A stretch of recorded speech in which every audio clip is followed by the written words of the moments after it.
Politiche sociali e lavoro, ecco le priorità della nuova giunta di Mogliano Veneto. Il primo appuntamento dopo le elezioni è fissato per giovedì 26 giugno con il primo consiglio comunale. Venerdì invece ci sarà la prima giunta, una squadra con 4 outsider della politica, quella scelta dal primo cittadino Carola Arena. Vice sindaco è Diego Bardini, al quale sono attribuite anche le deleghe al bilancio, tributi e personale. Carla Iorio porterà avanti l'assessorato alle politiche sociali, Giovanni Scognamiglio lavori pubblici e smart city, Oscar Mancini si occuperà di sport e ambiente e Ferdinando Minello, attività produttive, cultura e turismo. Una giunta composta da persone competenti da un punto di vista proprio professionale, quindi competenze professionali o competenze acquisite da esperienze personali nell'associazionismo, e quindi credo una giunta di grande qualità. E intanto i cittadini di Mogliano si aspettano che il nuovo sindaco riesca a raggiungere gli obiettivi che aveva fissato durante la campagna elettorale, anche nei punti dove la vecchia amministrazione aveva fallito.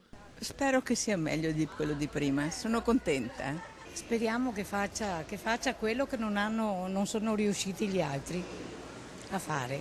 Trattaggi da abbassare, strade da mettere a posto e illuminazione pubblica da potenziare, i cittadini chiedono alla nuova amministrazione che inizi da subito a lavorare. Qualcosa per i giovani che abbiano un punto di riferimento per loro. Noi abitiamo in via Bonotto e non abbiamo un'illuminazione, non abbiamo niente, e paghiamo le tasse come quelli del centro. Abbiamo una pensione minima e la tassa sulla casa è abbastanza alta.